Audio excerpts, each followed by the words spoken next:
Hello to all the comic fans, Marvel geeks, and all the nerds in between. Welcome to another episode of the Vigilante Vibes podcast, where we talk all things Marvel, along with other fandoms, but without the toxicity that's taken up way too much space in each and every fandom.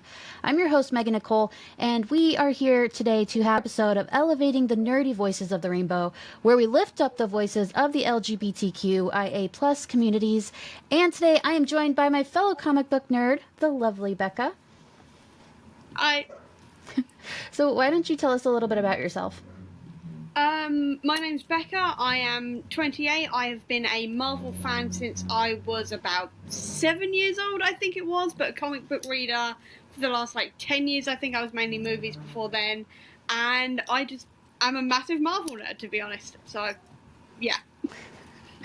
Well, I do love that because I'm all about Marvel. I love it so much. So, you're in the LGBTQIA community. You said that you're ace. Yep, that's me. Would you mind explaining kind of what that is? Because admittedly, I don't know much about it. I can't relate to it. I don't quite understand it, and I do want to learn. So, asexuality is not experiencing sexual attraction. We still feel romantic attraction. If you do not feel romantic attraction, that is a romanticism, but I'm on the asexual side of things. So I'm essentially like characters like Yelena and Gwenpool in the sense that we just don't want that kind of thing. And that's kind of how I explain it, because it's more explained, if I could make the comic book reference, in the Love Unlimited Gwenpool run, where she explains it far better than I ever could, but it's essentially just not having any kind of sexual attraction. Wow. Personally, I can't quite picture that. But that is so interesting. Thank you for telling me. I find that so fascinating because it's such a big thing that is a part of your identity. That is how really it affects your entire life, and negatively and positively. And I love that you came on, that you're giving a voice to the asexual community. Well, thank you for having me. So glad to be here. And I love that you brought up Yelena and Gwenpool. I recently learned about Gwenpool being asexual, but Yelena is one that I have always hoped that Marvel Studios will stick to in her portrayal in the MCU. Yeah, it's something I'm definitely really hoping for as well, actually, because obviously it's such a little known sort of part of the LGBT spectrum, and I just really hope they add that into the movies. Even if they don't say it out loud, I just really hope they don't sort of give her some kind of romantic, whether that be sexual or not, relationship, because that is such an integral part to her character. I really hope they keep it in the live actions as well. Sorry, my daughter just walked in. It's okay. She's 2 and she's a lot. But yeah, what I really want to happen is, like in Thunderbolts, I want to see Yelena mess with Bucky. I want her to catcall him. I want her to make it weird. But then at the end, just be like, relax, I'm asexual. And I think that would just be so funny. What I want for the end of that movie is for the two of them to become kind of like agents of chaos together, because they've got such similar backstories. I would love to see the two of them become sort of really good friends and maybe have that relationship that Bucky had with Natasha, but without the romance, like from the comics. I always keep on saying that I really hope they give Bucky and Yelena that relationship and that backstory, because obviously they never gave it to him and Natasha, but without that romantic element in there, because I think it works so well for their characters, and it'd be a really interesting dynamic to see going forward. So I really hope they do give that to them. I didn't know I wanted that until just this minute. I want that. There's so many things about Bucky that I wish they would have done, but the Natasha Romanoff marriage to her, that whole relationship, is one that I just want to punch a hole through a wall that they didn't give me. Because I love that. I love Bucky. I love how tortured he is. And I think him and Yelena being like little besties would be really cool to see. Especially with the fact they've now made the widows be the ones who also got brainwashed as well. And obviously Milena was a big part of the brainwashing of the widows, and also Bucky. She mentions it in the Black Widow movie. And I just think having those two having that very, very similar backstory could really make for a really, really interesting friendship. I could really see them having like that kind of brother sister relationship, and probably turning it against John Walker just to make his life hell. You know, Yes. I'd love to see that so much. I I love John Walker because I love to hate John Walker. Yeah, In the definitely. comics and the MCU, I'm just like, well done. You have made me wish harm on you every step of the way. 100%. And I But just feel I, like no, I, no, I go would ahead. love to see at some point maybe Bucky, Yelena, and maybe Alexei as well, all just having a conversation with each other in Russian, and the subtitles they're just talking about what they're going to have for dinner, but they're just looking at John, and John's going, "They're talking about me. They're planning to kill me. They're planning to kill me," and panicking, and then being like, "No, you're fine," and just sort of really screwing with him. You know, because I feel like Oh, that'd be hilarious to watch. oh, that would be so perfect. I want to see that so bad. Because you know Yelena is just going to be an absolute dick to John Walker. Oh yeah. And Bucky, he's going to do it too. I just know it, and I'm so excited to see it. There's so many different tones and different personalities that'll be in Thunderbolts that I've always loved in the comics that I'm so excited to see on the big screen. I won't lie, I am saving up every Thunderbolts comic I can get my hands on for when that comes out. Because usually, whenever a new thing comes out, I save up a whole bunch of that character's stuff or that team stuff, and then I mainline it for like the week or two beforehand. So then I've got all of the storylines in my head ready to go. So when I go to see the movie, I can then go, oh, they're actually about to do that, or that's a reference to that bit, and all of this kind of thing. It really helps with like my blog and everything else, but it's just really good fun to sort of go, oh, Easter egg, Easter egg, Easter egg, Easter egg as you're watching it, because all the comics are in your head just then, because you've just lived and breathed them for the last 2 weeks. I do the same thing. Trying to do that with Fantastic Four right now. Definitely should do it for Thunderbolts, but there's so much time. But I will Oh say, yeah. like a new Thunderbolts comic that comes out tomorrow that I reviewed ahead of time, one I think you'll really dig is Thunderbolts Doomstrike. And it's in the Doctor Doom One World Under Doom event, and it's pretty good. Yeah, that's definitely on my list. It's on my pull list at the moment, but I'm leaving it for May because I like to, like I said, save all of these things up, and then that is definitely very high on the priority to read around that time. So did you read all the comics and all that for Captain America Brave New World? Yeah, I spent all of last week going through everything I could get my hands on to do with Sam as Captain America. I literally just finished the Nick Spencer run about 10 minutes before we started this, actually, and I've read the this one here, which is the Fear Him. I also read the Tochi Onyebuchi one as well, which is the Captain America Cold War. Anything I could get my hands on to do with Sam, I was reading that all last week. And did you saw the movie already? I've seen it twice. I love that. What did you think of the movie? I really, really enjoyed it. I definitely think it's being overhated. Don't get me wrong, there's a few bits that could have been a little bit tighter in places, maybe, and just sort of maybe fleshed out a little bit more. But apart from that, I really, really enjoyed myself, and I definitely think the movie is getting overly hated. It absolutely is, but it's a black-led film that doesn't include Steve Rogers. What can you Yeah. do? But I really enjoyed it too. My only I have a few things wrong with it that I would have done personally different, but I will say the ending was underwhelming to me. But that's nothing against the characters or the cast because I think Anthony Mackie was perfect in this movie. Like I think it really signified why he is Captain America. I mean, for me, the ending really worked because I feel like it's leaning back on Sam's empathy and his start, which was obviously as a not exactly a therapist, but him running that therapy group. And I feel like him trying to talk down a villain really sort of separates how his Captain America is going to be compared to Steve's Captain America. You know, because Steve was not exactly like punching his way out of it, but Steve was more of like a physical action type of person, where I feel like Sam's going to be more of a let's see if we can maybe talk this out with some villains who can be talked down maybe, and try that bit first.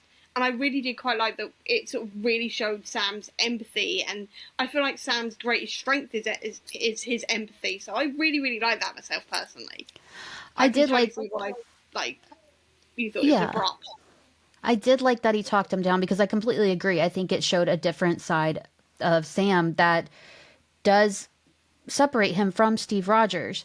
My thing is, it's like out of all that happened in the movie, all the build up, the big thing was the Red Hulk fight, and it's like I wanted to see at least 5 to 7 more minutes of it to see like a Oh lot yeah, more definitely. damage done. Kind of wanted to see some people lose their life just to up the stakes a little bit, but they did what they did, and that's fine. I mean, they kept Red Hulk around, so oh, spoilers to anyone who hasn't seen the movie. My bad. He's in the raft right now, just kind of chilling, and I'm interested to see where they go with him. Oh yeah, definitely. I think he's definitely going to come back at some point. I But you think don't so get someone too. like Harrison Ford to play Red Hulk and then just put him in one movie and then never see them again. So I definitely think But he'll be like, back. it's very possible because Harrison Ford is quite old. And Yeah. I'm worried about that because we already lost one Thunderbolt Ross. Yeah. Uh, yeah. I feel the same way about potentially Patrick Stewart and Ian McKellen as coming back potentially as the X-Men. I have been very worried about this since they started bringing back all of the original cast. I'm like, if you're going to use them, you may want to hurry up or just use the younger set, just as a just in case. Yeah, that's always been something because X-Men, that's my thing. X-Men, I Same here. would live and breathe X-Men.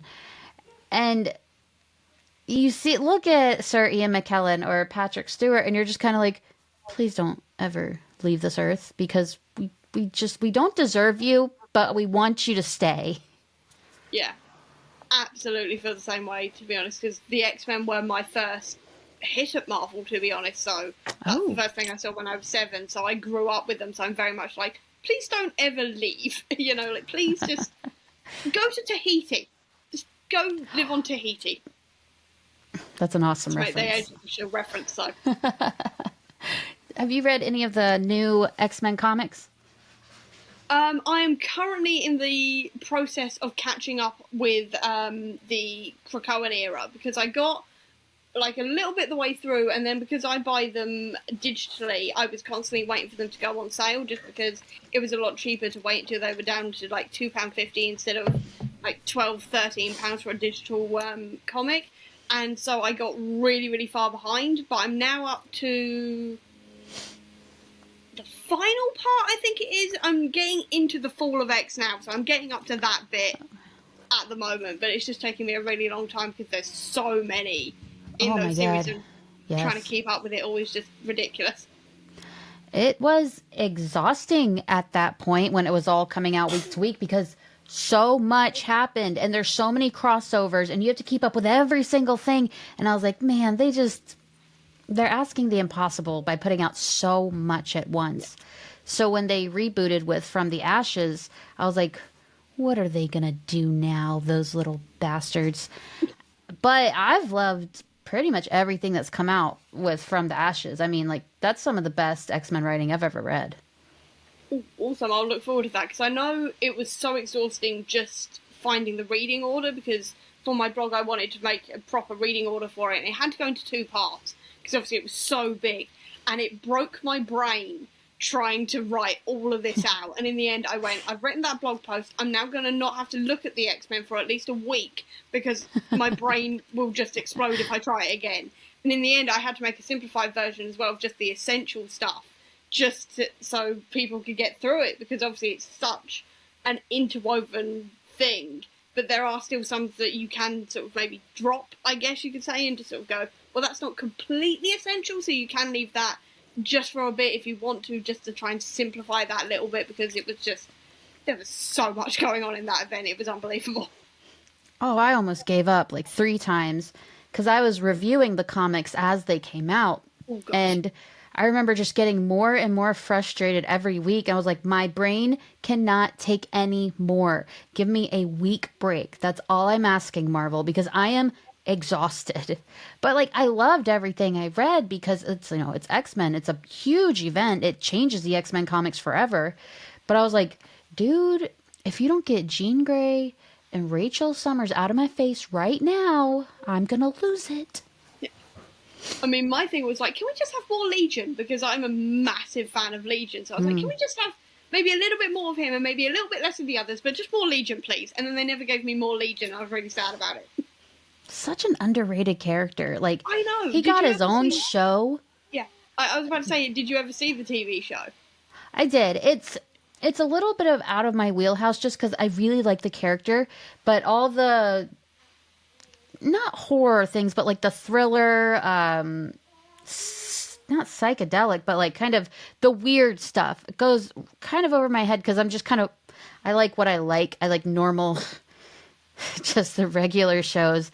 And with that one, I was like really struggling. I was like, this is almost too creepy for me. I am a huge wimp when it comes to creepy stuff. I cannot do it. I'm quite a horror fan, so I was fine on that one. But I will say, by the time it got to the third season, I was going, what's going on now? Because it was very, very confusing, I will say. And even I was struggling, and I had to watch it 2 or 3 times to fully understand what was going on. So you're not alone in that one. It was just like, wait, what? If I do go back to it, I generally just watch series 1 and then go, right, I'll stop there. Before it gets too confusing. I feel like it was just so ahead of its time because Oh, at that definitely. point when it came out, like people, no one knew who Legion was unless you actually read the comics. No one was Googling who's Legion. Is it a Marvel character? None of that. I thought I had to sneeze. I did have to sneeze. Bless you. Thanks. But like no one who knew who Legion was when it came out. They just saw a show on FX. So the casual watchers watched it and were like, what is this? What is happening? What are you doing? And while the comic readers were just like, it's a Where's the random Scottish idea accent? for a show, but Yeah. okay. I was reading the comics at the same time going, where's the Scottish accent? Where's the troll doll hair? Like, where's the essential Legion parts, to be honest? And we got them in one scene, and I was really excited and went, we're getting it all the time now. Oh, it's gone again. Damn it. I really wish they'd gone full comic accurate, 'cause Dan Stevens, the actor who played him, definitely could have done it. But there we go. I think their issue was that like I always want full comic accuracy. I'm so down for it. I love seeing those things brought to life. But I think for the show they're like, it is weird enough and I think we lost a few people along the way. So let's try to Definitely. like normalize it. And then they just didn't. Yeah, that was definitely a problem. Because I think as well, Legion, because he ties in so much with the rest of the X-Men and everything else, and obviously they couldn't do that for rights issues or whatever. And obviously the timelines on the X-Men movies are not exactly linear, to say the least, in continuity. I literally joke now that it's Legion rewriting reality every time, and that's why none of them quite match up with the other ones. Because obviously he does do that. And Yeah. I was just like, right, okay, I understand that they're not going to fully go there, but I was like, can you just give him the Scottish accent, please? And the hair. That's all I wanted. In fact, they But didn't even give it to me, and I was really sad. I would have really, really loved that. But you do bring up a good point that the X-Men movies, they're not on one timeline. I'm so sick of pretending they are. At the very least, they're on 2 separate timelines.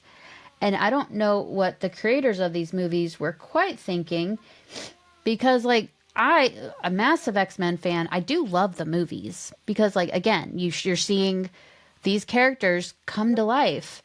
But oh my gosh, I'm so tired. I rewatched them recently and I was just like, why? These choices they made are just Yeah. questionable. I mean, the fact they kept on changing the actors for like several of the more minor characters the whole way through, you're just like, well, that's a variant, and you're just like, why are there so many variants? What is going on? Is the TVA restarting this timeline every 5 minutes? What's happening? Like so many variants, but you only have one Wolverine, and it's like, okay, so you guys just really liked him. Well, I guess it's 2 Wolverines because we saw the younger Wolverine. Yeah. So there's been 2. I mean, I am forever if we're going to have a Wolverine in the MCU, make it Daphne Keane, so I'm Yes. all over that. Because it continues Hugh's legacy, but it also means you don't get a separate Logan where everyone's going to go, that's not Hugh Jackman, and it continues on that legacy while giving you that Wolverine storyline that you need. Perfect solution. Exactly. There's no winning whatsoever if they recast Logan, but they have to recast Logan. I'm sorry, but like Hugh Jackman did an incredible job, but he's done. He's not going to do it till he's 90, despite what No. Deadpool says. So do you have any casting ideas in mind if they were to recast Logan? I mean, when I watched The Witcher, I was like, Henry Cavill. I will say I was on that from series one of The Witcher. And then obviously we saw him as the Cavalrine. But ever since Logan, the film, came out, I went, no, it's got to be Daphne Keane because I just don't believe anyone else could live up to Hugh Jackman, because I don't know if that's just childhood worship there or something because Logan was absolutely my hero as a child. So I don't know if it's just that talking, but I definitely just kind of want them to go, well, they've established that Logan is this character, and we all know that he is the Wolverine, he is the X-Man. And I just don't think he's going to be replaceable whatsoever. And obviously everyone now knows that after Deadpool and Wolverine and everything else. So I just think, because, like, Laura's had very similar in terms of, like, her storyline and everything as being that experiment, being that weapon, and all the rest of it, I think they should just go straight in with Laura instead and just start the Wolverine story from there because obviously she's not going to cause a whole load of controversy by the fact that she's not Hugh Jackman playing Logan, but you still have that Wolverine. So I feel like that's going to be their best option. That's going to cause the least amount of like headaches or worries, and also just keeps Hugh Jackman's sort of legacy alive in that sense.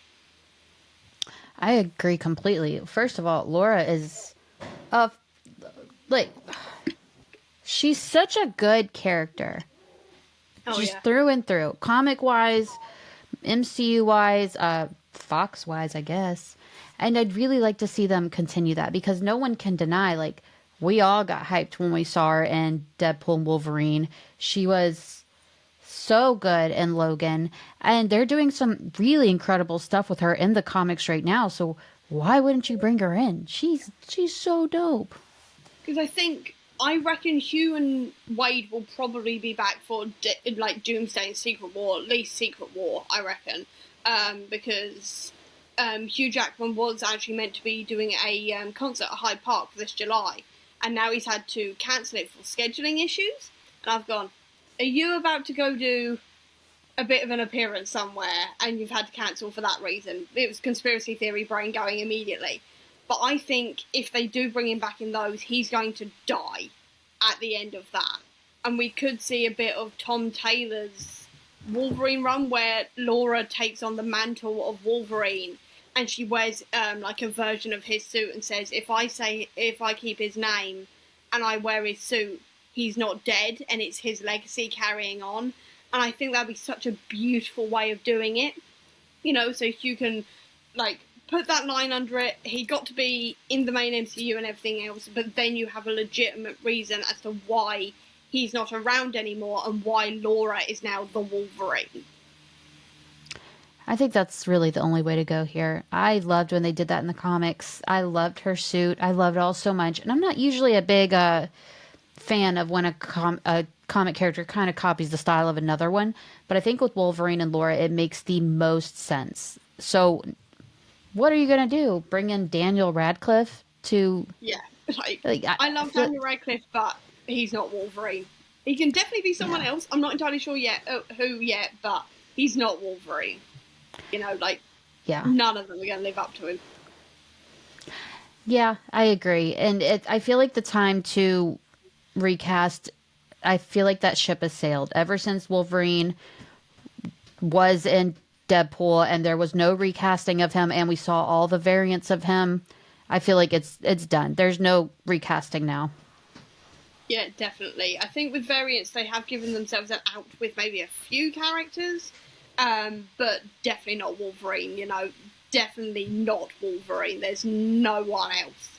It's just Yeah. not going to work. Yeah. Plus I agree some of them really do work well with variants like Loki.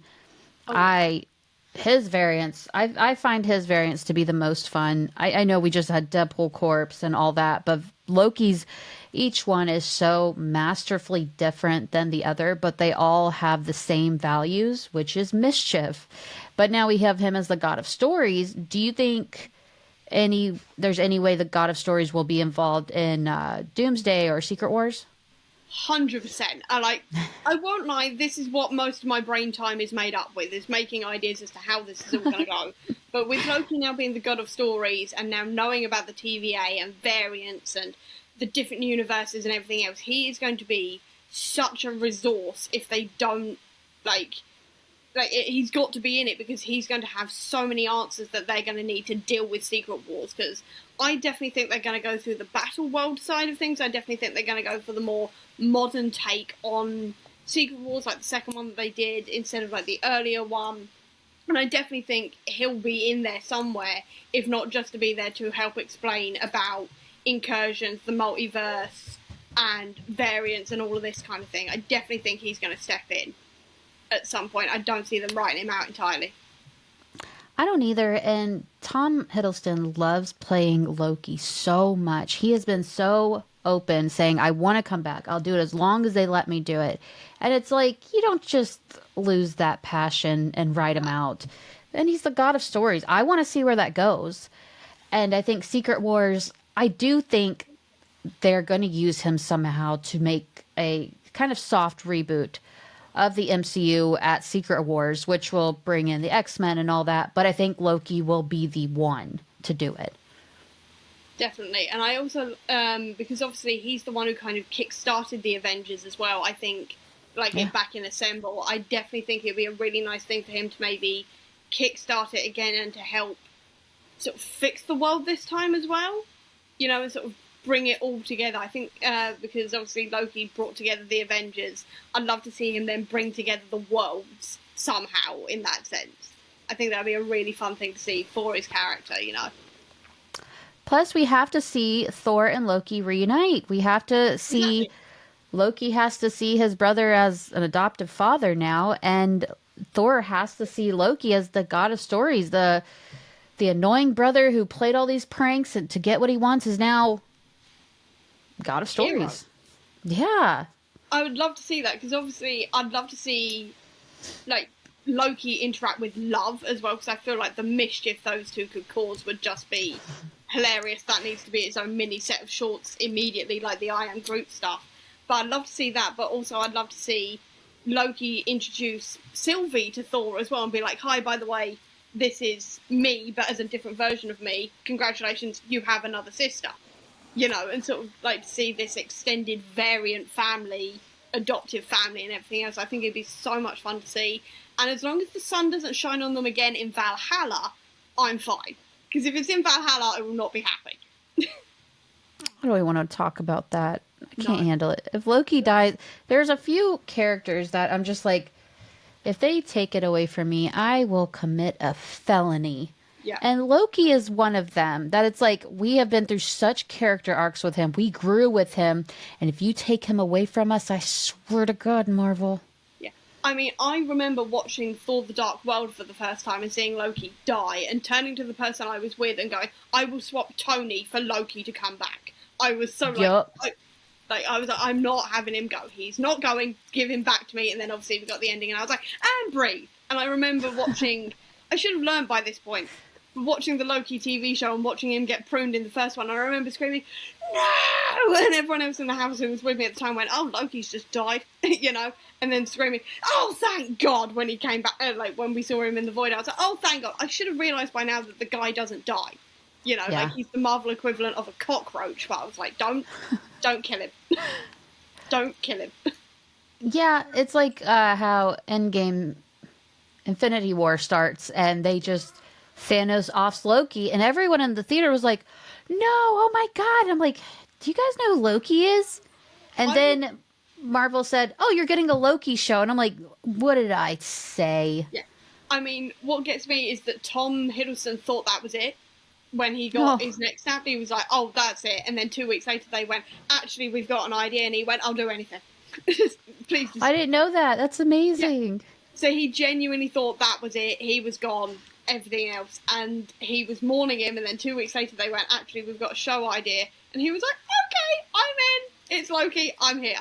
You know, because he was already saying stuff like, "Oh yeah, I'll come back and play any other character as well. I don't want to leave," and everything else. But I was like, you're so Loki. There's no one else who could. Like, you could play another character, but it won't be Loki. You know. And I'm so glad they gave him his series and his time to shine even more.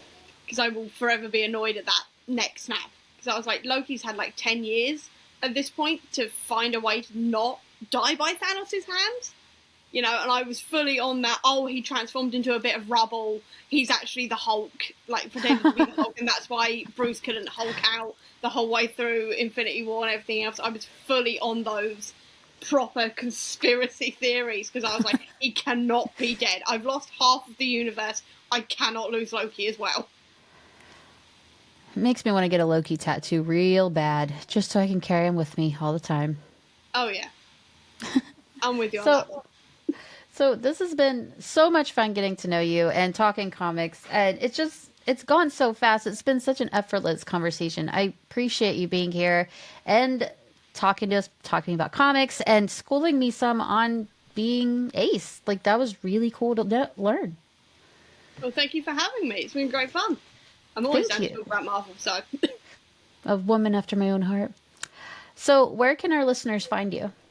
Mainly you can find me on all of the social medias, Twitter, Instagram, Blue Sky, Threads at C Book Sanctum. But then I'm also on TikTok actually under the same name where I talk about Marvel theories and all of that kind of thing, Easter eggs. But I mainly operate on YouTube and also my blog. My blog is the Comic Book Sanctum, where I do explainers, Easter eggs, reading guides, all of that kind of thing for Marvel Comics. And then on YouTube, I do very, very similar things and talk about theories and all of this kind of thing also on YouTube.